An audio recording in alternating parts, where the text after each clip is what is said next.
You wanted the best. You've got the best podcast. The hottest podcast in the world. The Chris Voss Show, the preeminent podcast with guests so smart you may experience serious brain bleed. The CEOs, authors, thought leaders, visionaries, and motivators. Get ready. Strap yourself in. Keep your hands, arms, and legs inside the vehicle at all times, because you're about to go on a monster education roller coaster with your brain. Now, here's your host, Chris Voss. Hi, this is Voss here from the ChrisVossShow.com, the ChrisVossShow.com. Wow, my voice is cracking. What's going on there, man? My voice is cracking. I just can't hold it anymore. I'm going to have to give up my opera career, clearly, as it were. So there you go. Anyway, guys, thanks for tuning in. We certainly appreciate you guys being here. As always, we have the most brilliant minds, the most amazing authors. And when you listen to this show, you get a feeling that washes over you of brilliance and intelligence and just, it's like manna from heaven of education, intelligence from the sky. And of course, I'm hitting the button twice accidentally there as I was doing the whole manna from heaven. If you're watching this on YouTube, people at home are listening on it. I go, what the fuck is going on? So anyway, that's the most important reason you should listen to the show. And always, further show your family, friends, and relatives, go to goodreads.com/Chris Voss, youtube.com/Chris Voss, linkedin.com/Chris Voss, and TikTok. We're over there on TikTok trying to be cool as well. If you get a chance, go put a 5-star review on iTunes. We certainly appreciate the people that do that. Today, we have an amazing gentleman and prolific author on the show. His newest book out of a whole mess of books that he's put out, and he's got a huge following of people that just love his stuff. But this one's new, so you're going to be able to catch the first launch of this new character in this new series that he is putting out. It's a new book coming out July 11th, 2023. Farrel Coleman is on the show with us today. His newest book series, Sleepless City, a Nick Ryan novel, is going to be coming out next month, and we're pretty excited to have him on the show. He's excited as well, from what I understand, to be on the show. I had to tell him to tap down his energy a little bit because he is just motivated like nobody's business. Reed is called a hard-boiled poet by NPR's Maureen Corrigan and the noir poet. Let me see if I can get this right. Noir poet laureate. Those are tough words there. Big words. In the Huffington Post, he is the New York Times best-selling author of 31 novels, including 6 in Robert B. Parker's Jesse Stone series, short stories, poetries, and essays. Didn't you know poetries is plural? It is now. What do they call it? Poetic license? I just took poetics license. Anyway, whatever, man. I flunked second grade. In addition to his acclaimed series characters, Mo Prager and Gus Murphy has written a standalone novel, Gun Church, and collaborated with decorated Irish crime writer Ken Bruin on the novel Tower. He is a 4-time Edgar Award nominee in 3 different categories: Best Novel, Best Paperback Original, and Best Short Story. He's also a 4-time recipient of the Seamus Award for the Best Pie Novel of the Year. PI novel. Okay, there you go. I flunked second grade. I can't spell. He also won the Audie, McCavity, Barry, and Anthony awards. This guy's won so many awards, I can't even pronounce half of them. That's how many awards he's got. Welcome to the show, Reed. How are you? I'm good after a beginning like that. You know, how should I be? There you go. Well, I hope you're good because you did it. It's all under your belt. Give us a .com so people can find you on the interwebs, please. readcoleman.com, very simply. There you go. Now, you've written a lot of books. You've got a lot of different fingers in different book pies, as it were. Do they have book pies? I don't know. Maybe that sounds like something we should invent. And you've got a few different series of characters. What motivated you want to start a new series, start a new character, and build on this new book you have, Sleepless City? Poverty. Yeah. How much is your agent charging you? Don't answer. Oh, I under the threat of death, I'm not allowed to say.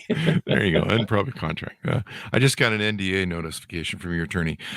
So tell us about this new book. This give us like a 30,000 overview, if you would, please. Well, sure. Why don't I just read it to you? Go ahead. Let's do it. We got time. No. You mentioned some of my previous characters, Mo Prager and Gus Murphy. Mm-hmm. I've written several series, and the characters I tended to have at the center of those series were stumblers, were people who were uniformed cops, but were never detectives. And when circumstance forced them to be detectives, they didn't have the requisite skills.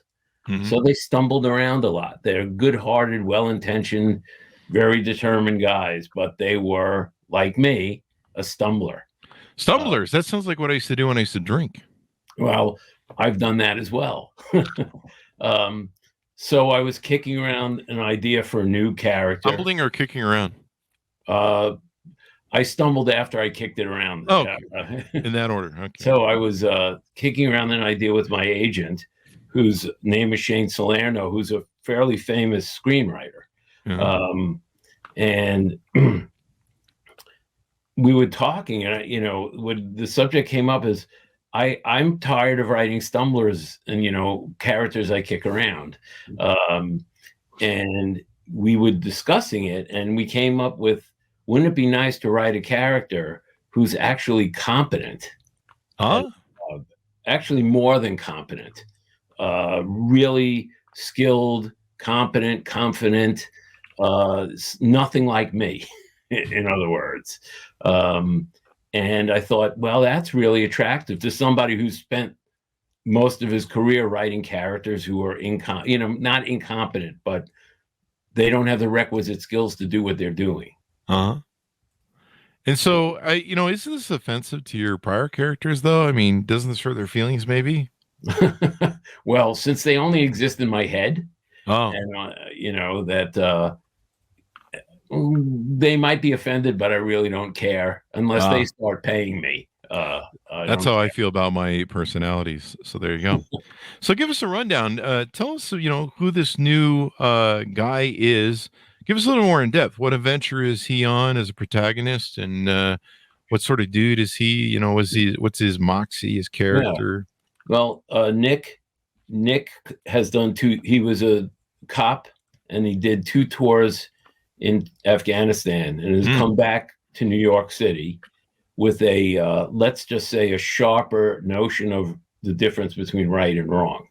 And his idea of right and wrong is a lot different than the average guy or a woman's idea of right and wrong. And he sets out to take care of somebody who is a known child molester and murderer, but who has gotten off on a technicality.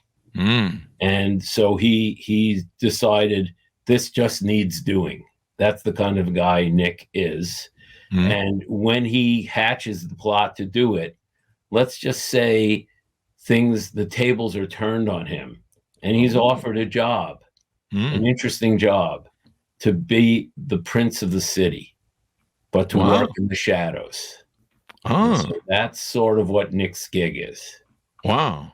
Is it kind of like an Equalizer gig, or some of that vengeance? Or he's part Equalizer, part Ray Donovan, part James Bond, part Jack Reacher. There you go. So what drew you to start this new character? We kind of talked about the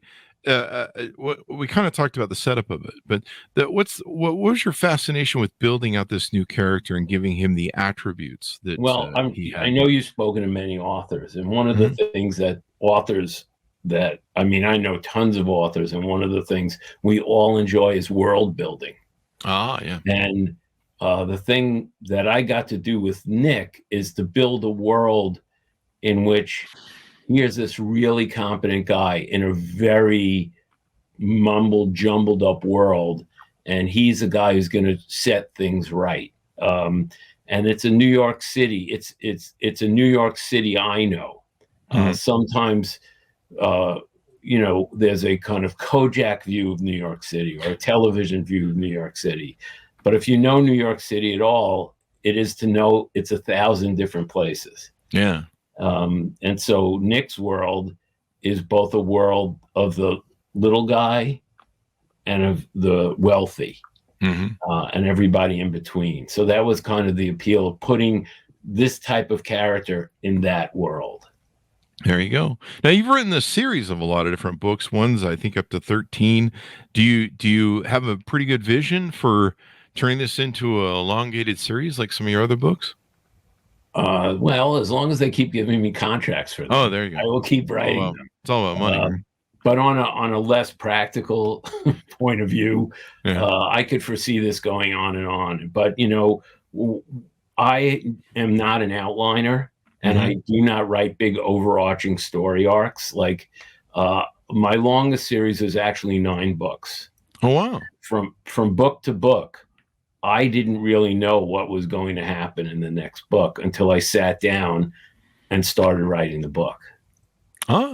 Well, so this must have been fun though, because you're not stuck in, some old model that you've built, and you can kind of be like, hey, let's build a whole new world. Let's come up with some new things. And you could kind of build that foundation out for what you're going to do in the future with this character. Well, that's the thing about world building in a novel or a series is you find out that sometimes the world you built for your character can be self-limiting. And this world that I've built with Nick in it is not at all self-limiting. In fact, he has freedom to do almost anything. Wow. Whereas previous characters, I would have made some different choices if I had known when I started it what I knew at the end of it. There you go. There you go. So, there's the byline from it. When you're in trouble, you call 911. When cops are in trouble, they call Nick Ryan. And what does that mean? You want to expand on that a little, or Sure. We don't want to give anything away? I mean, like I said, if you want, I'll read the book. We just want to tease it so people can buy it. No. You gotta tease them. As I kind of referred to before, is Nick is given the job of kind of being a prince of the city. The things that get laid on his doorstep are not problems yet that the world knows about, but only a very few people in the city know about. And it's his job to make sure that no one but those few people ever knew that the problem existed. There you go. So he's kind of a fixer. Hi, folks. Chris Voss here with a little station break. Hope you're enjoying the show so far. We'll resume here in a second. I'd like to invite you to come to my coaching, speaking, and training courses website. You can also see our new podcast over there at chrisvossleadershipinstitute.com. Over there, you can find all the different stuff that we do for speaking engagements if you'd like to hire me, training courses that we offer, and coaching for leadership, management, entrepreneurism, podcasting, corporate stuff.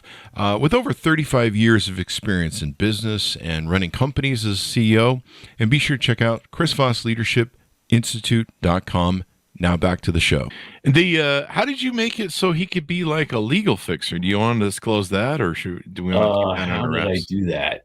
Well, one of the great things about fiction is, I can make stuff up. So, no, I try actually to work within the framework of the law.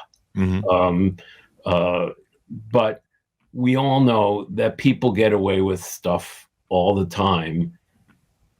We know that doesn't seem legal or that doesn't seem right, but they get away with it. And I won't bring up names and I won't bring up politics, but it does seem like rich people who can hire more lawyers than most people can. Yeah, they seem to get away with more stuff. They do just across the board, Wall Street, everybody. Yeah, it's just the way things are. Yeah, seems to be. But the people who are Nick's bosses, who he, by the way, he doesn't know. No, they're kind of faceless, nameless people to him. He has a handler, and even the handler's name isn't his real name. So it's so trying to work within the framework of the law, but the people who he works for, they are kind of the law. Ah. So that's how Nick gets away with what he does. And he's got safe houses all over the city, and so it's kind of does it have a grittiness of New York City, would you say, to it? Oh yeah. I mean, I don't think you can live even on Park Avenue and not realize New York City is a gritty place. Yeah. Just by its very nature, New York is a gritty place. I'm sure you've been here. You walk down the street after 8 o'clock at night, and there's piles of garbage in front of the fanciest buildings in the city. There are rats the size of taxi cabs. It smells great when when all the garbage is out. Yeah, it smells great. Yeah. So, I mean, there's a grittiness that just comes with New York City. Yeah. And Nick's world can get pretty gritty, but one of the, I think, appealing aspects of the other appealing aspects of the book is Nick has an old flame who lives on Sutton Place, who was from a very wealthy family.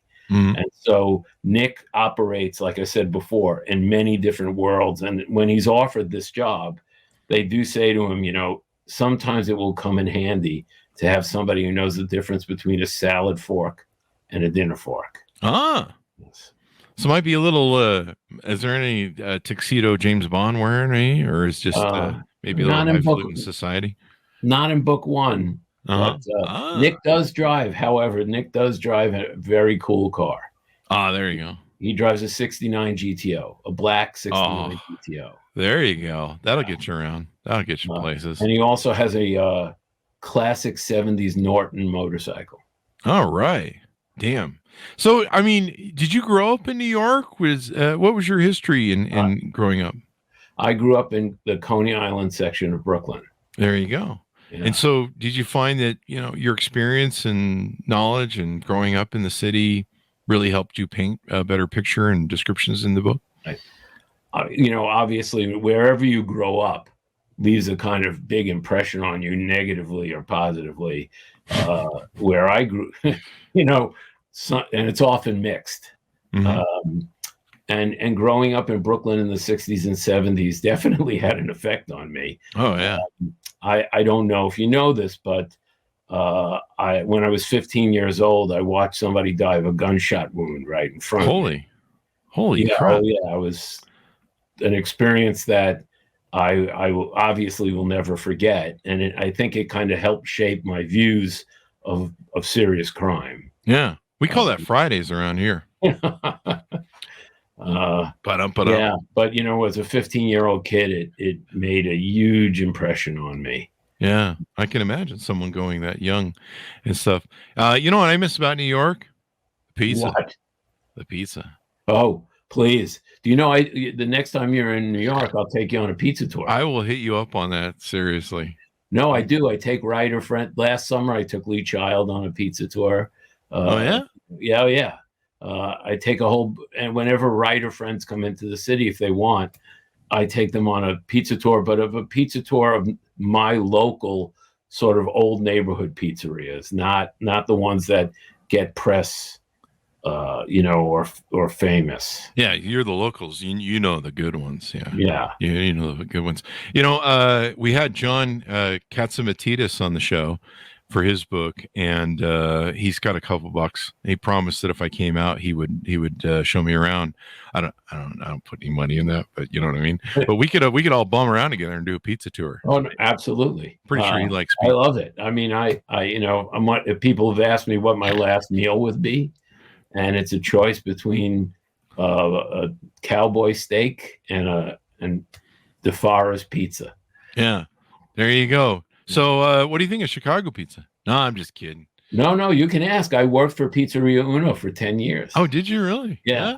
And I was one of their restaurant openers. Oh, wow. So, yeah. So which one's better? Oh, please.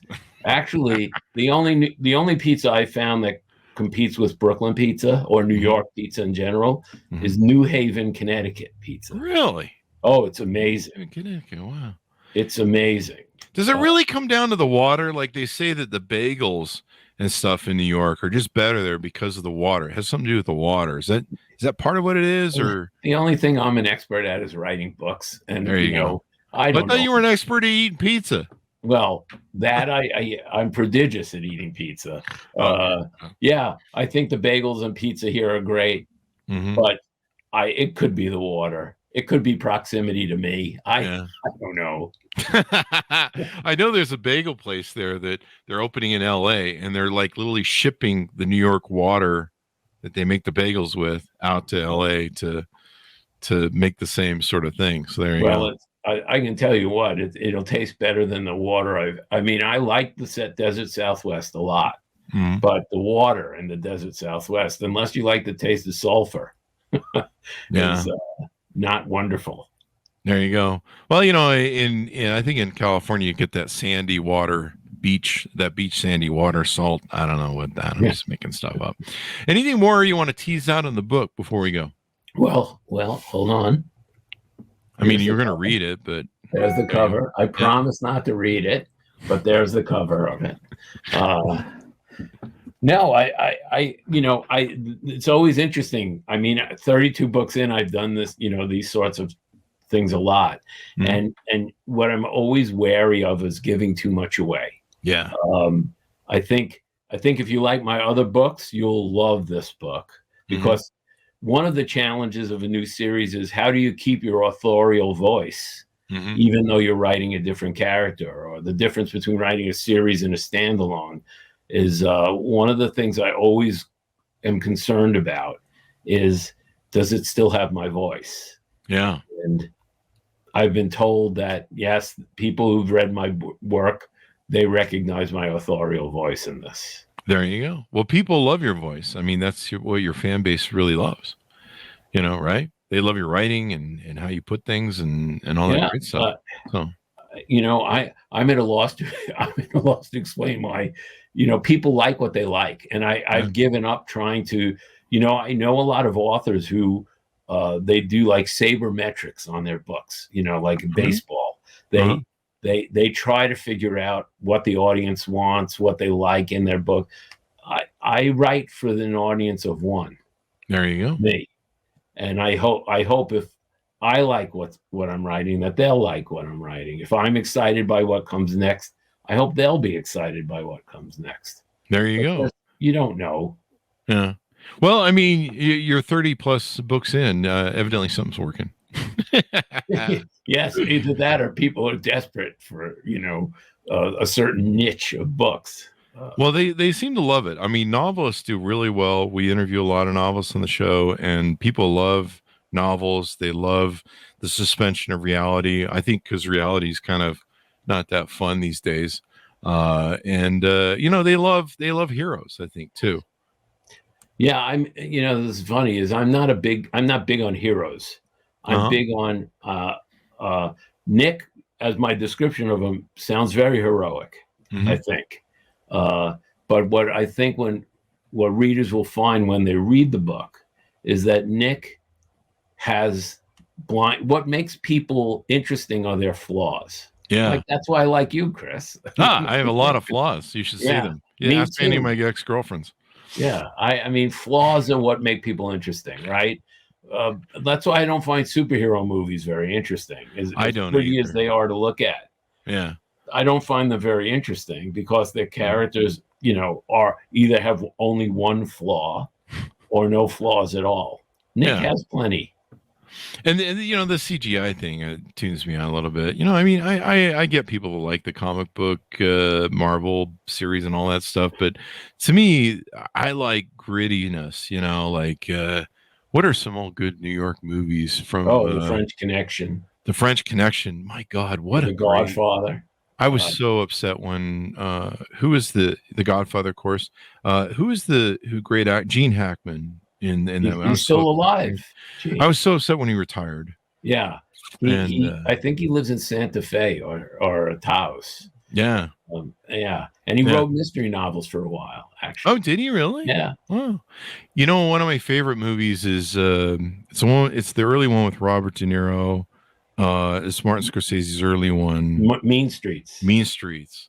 That's a real raw sort of New York movie. Scorsese, talk about somebody who was very affected by where he grew up in New York. Oh yeah. Yeah, there's Martin Scorsese was deeply affected by where he grew up. And Taxi Driver too.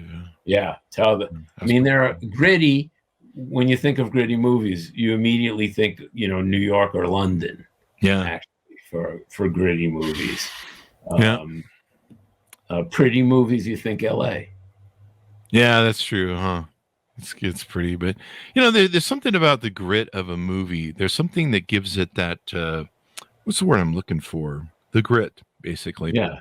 A the texture, je ne sais quoi. A texture is je ne sais quoi. Yeah. Yeah. I can't even say it right. But yeah, the texture that makes it, and it gives it that feel, especially like on film or when you read about it. It just makes you, it livens. It's an accent that livens up the environment. Well, the real test for a gritty movie or a gritty novel is the ability to transport the viewer or the reader. That's what I find amazing about reading. Is look, it's a book. Is there anything more artificial than you're holding this in your hand? At least when you're watching something on television or a movie, it's washing over you. You're not really participating.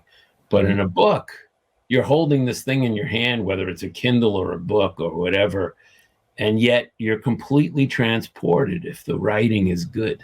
Yeah. What they should do is add smell-o-vision to books where you can smell you get that beautiful spring, summer urine garbage smell. Oh. And the outside of it kind of feels like a trash can. Maybe. Well, now Manhattan smells of marijuana. Oh, does it really? Oh, it's incredible. Better than urine, that's for sure. Yeah, beats urine and auto fumes. The smells of my youth. Yes. Are you guys legal there in New York now, aren't you? It is. Yeah. Isn't it legal nationwide? Come on, man. There you go. Well, it's been wonderful to have you on, Reed. Thank you very much for coming on. Well, Chris, thanks for having me. Thanks for coming. I thought this was just the warm-up, man.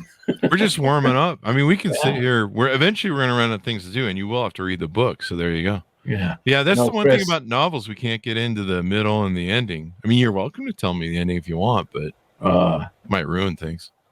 Yeah,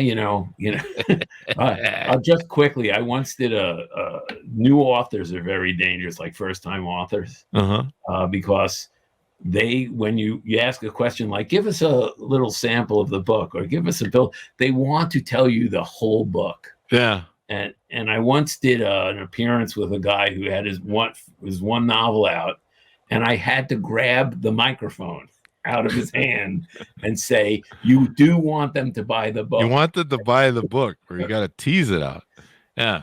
You want them to buy, you can't tell the ending and stuff like that. And of course, I think in this book, he gets taken away by aliens, right? Is that the ending? No, come on, you promised. That's not the ending, folks. I made it up. Anyway, aliens. So because we all know they live in New York too. I think they're in the Trump Tower, something. My neighbors. Your neighbors back in Brooklyn. Yeah. There you go. Well, continued success in this new book. Give us a .com, wherever you want people to find you on the interwebs. Okay. Well, I'm on Facebook. I'm on Twitter. But best place to find me is hiding in my bomb shelter in the back of my reedcoleman.com. REEDCOLEMAN.com. There you go. Thanks for coming on, Reed. We really appreciate it. Well, thanks for having me. It was a lot of fun, and I hope I get to come back.